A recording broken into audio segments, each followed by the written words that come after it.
Salut, bienvenue dans cette vidéo dans laquelle je vais vous donner plein de conseils pour réussir vos études. Alors, premier conseil et le plus important mes chéris, c'est d'investir dans du bon matériel.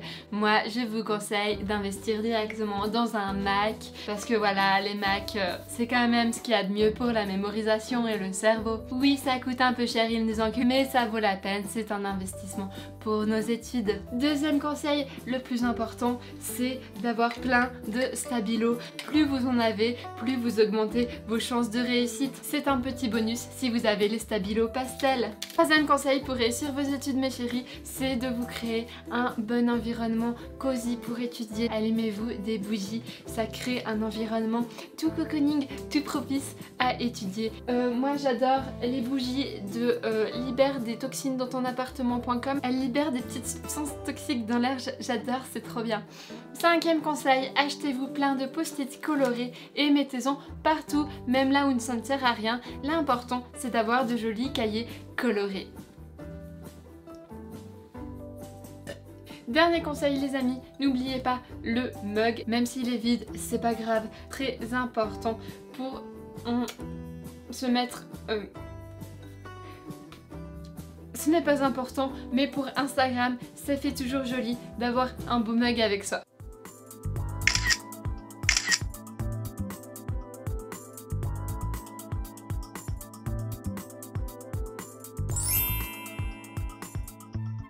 Voilà, c'était tout pour mes conseils. Maintenant, vous êtes parés pour étudier comme Jaja. Bisous, bisous. Mais non, je rigole. Allez, c'est parti pour le top 5 des meilleurs et vrais conseils pour étudier. Allez, je me lève. Premier conseil, optimiser sa mémoire. Déjà, un truc basique, c'est qu'il faut savoir qu'il faut revoir plusieurs fois une information pour la mémoriser. Il ne suffit pas de l'avoir qu'une seule fois, à moins que ce soit très marquant. La courbe des bingos, j'espère que je dis juste, elle illustre bien ce phénomène. C'est un gars qui avait étudié la mémoire et qui a remarqué qu'on retient que 20% des informations si on ne les réactive pas. Et que pour retenir la quasi-totalité d'une information, c'est important de la répéter à intervalles réguliers. La première répétition, c'est la plus importante pour mémoriser et elle doit se faire idéalement rapidement après avoir reçu l'information. Donc quand le prof dit quelque chose, eh bien c'est bien de se répéter directement l'information dans sa tête. Ensuite, les 3 suivantes répétitions, c'est bien si elles se font dans les 3 jours. Et à partir de la 4e répétition, on peut plus espacer à une fois toutes les semaines, puis tous les mois. Et après, en principe, normalement, c'est mémoriser. Une autre chose importante pour mémoriser, c'est de faire entrer le plus possible de sens en action. C'est toujours bien de s'imaginer et de visualiser ce que tu essayes d'apprendre, et ça va de pair avec le fait de comprendre plutôt que d'apprendre par cœur. En effet, comprendre ça permet de faire plus facilement des liens et donc d'ancrer les informations. Parce que plus tu conceptualises et tu te visualises ce que tu essayes d'apprendre, et bien plus il y a de zones de ton cerveau qui sont en jeu. Ce qui est synonyme d'une meilleure mémorisation. Et le top du top, c'est quand on arrive à lier des émotions avec ce qu'on veut apprendre. Par exemple, si vous étudiez l'histoire, le fait de regarder un film ou un documentaire qui relate bien les événements tristes et marquants et qui vous permet d'être pris dans l'histoire et de vous l'imaginer, de la vivre, eh bien vous allez beaucoup plus facilement retenir. Et ça c'est tout simplement parce qu'on est humain et qu'on retient les choses qui ont du sens pour nous, qui sont importantes pour nous. Et le par cœur, c'est un peu l'opposé de ça puisque c'est apprendre des choses sans les relier à rien, sans même les comprendre des fois. On n'est pas des machines, on ne peut pas apprendre une suite de chiffres comme ça n'a que très peu d'intérêt pour nous. Et si vraiment on est obligé d'apprendre des listes ou des chiffres, eh bien il va falloir user de moyens mémotechniques. Deuxième conseil, être motivé. Ça paraît con mais c'est tellement important. Donc voici mes conseils pour être motivé. Pour être vraiment motivé, je pense qu'un des points les plus importants, c'est de donner un sens à ce que vous faites, savoir pourquoi vous le faites. Pourquoi c'est important de savoir pourquoi on le fait? Parce que tout simplement, si on le fait pas, à la moindre difficulté, notre cerveau aura tendance à se dire « Mais est-ce que j'ai vraiment besoin de faire ça? Pourquoi je fais ça? Est-ce que c'est vraiment nécessaire? Ça fait quoi si je le ferais pas? Quelle est la pire des conséquences si je le fais pas?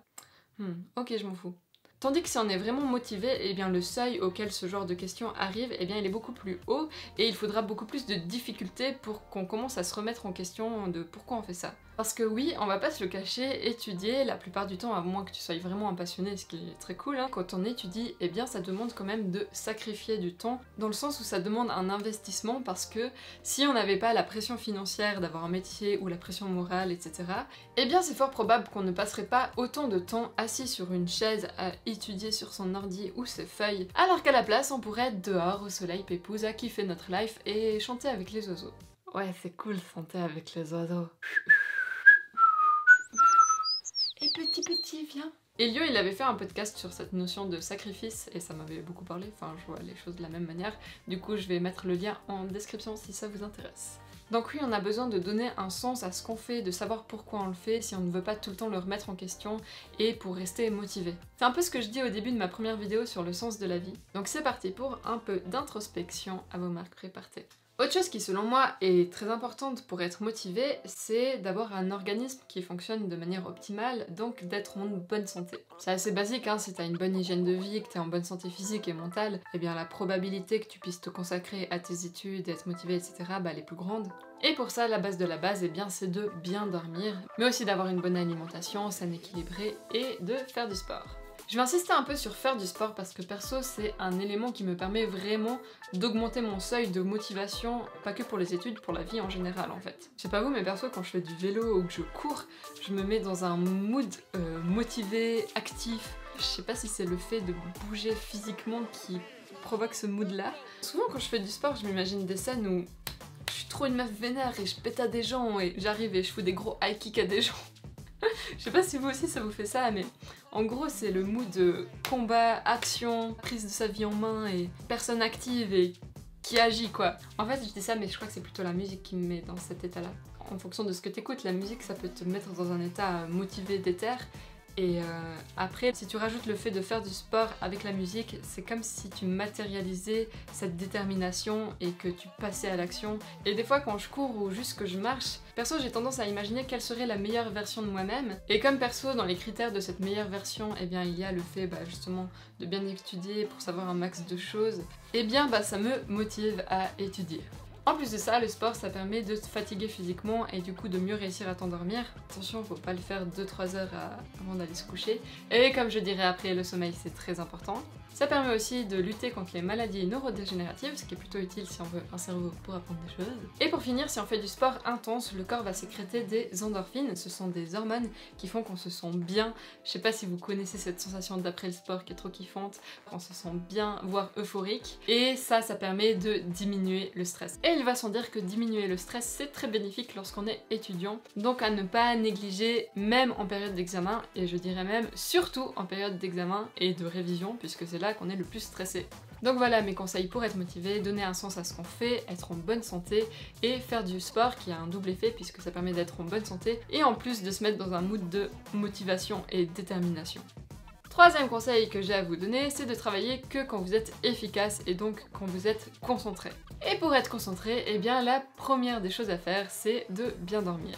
Parce qu'en effet, une des premières fonctions du cerveau qui est atteinte lorsqu'on manque du sommeil, eh bien c'est la concentration. Et être concentré, c'est un des facteurs clés pour bien percuter les informations qu'on reçoit. Le sommeil, c'est donc la base de ce point et je vais donc expliquer un peu plus comment ça fonctionne. En fait, la nuit, pendant qu'on dort, l'hippocampe, qui est une structure cérébrale, eh bien il réactive les informations qu'on a apprises au cours de la journée.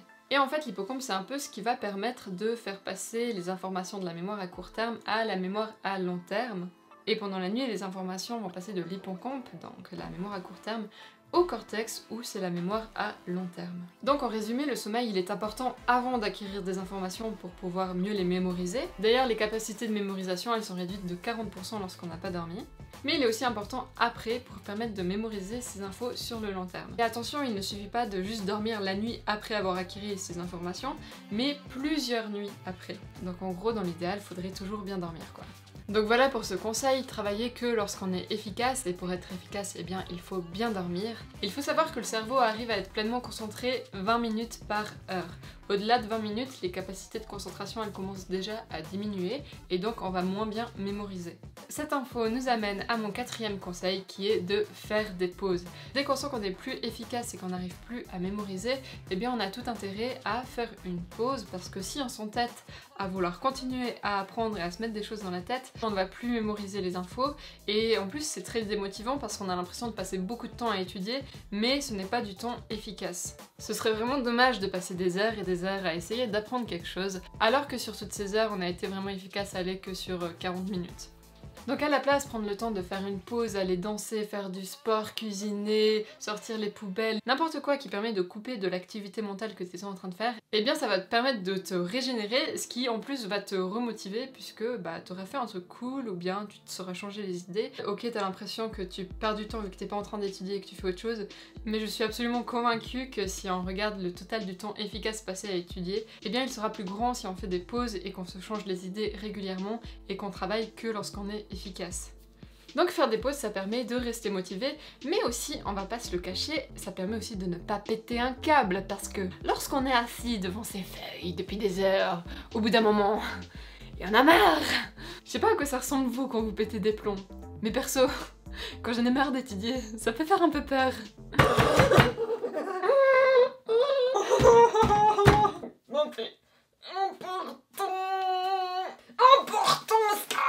Petite idée de pause sympa quand vous avez 5 minutes, c'est de faire le stand contre le mur, vous entraînez à mettre les mains par terre et à jeter vos jambes contre le mur.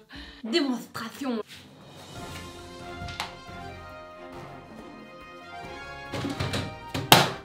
Regardez des tutos peut-être, mais c'est sympa parce que ça fait bouger un peu physiquement, et si ça se trouve avec le fait qu'on a la tête en bas et que le sang il monte à la tête, ça permet de mieux oxygéner le cerveau et de mieux mémoriser après. Et si ça se trouve, dans quelques mois ou quelques années, eh bien vous saurez tenir sur vos mains, juste en faisant des petites pauses comme ça régulièrement un peu tous les jours. Sinon, un truc pratique quand on est étudiant, eh bien c'est qu'il y a toujours un peu de la vaisselle qui traîne ou des habits qui traînent, etc. Donc vous pouvez profiter de faire une petite pause mentale en faisant du rangement. Perso, j'aime bien faire ça, ça fait plaisir, après c'est rangé. Aussi perso, ce que j'essaye de faire, c'est d'utiliser les temps de trajet entre 2 sessions de travail, justement pour que le trajet fasse office de pause mentale. Donc à retenir, le cerveau est pleinement concentré seulement 20 minutes par heure, donc essayez de voir les points qui demandent le plus de concentration les premières 20 minutes et ensuite de faire soit une pause, soit une autre activité qui doit être faite mais qui demande moins d'attention ou de concentration. 5e conseil, eh bien j'en ai pas, c'était juste pour faire un titre joli parce que top 4 des conseils ça va pas.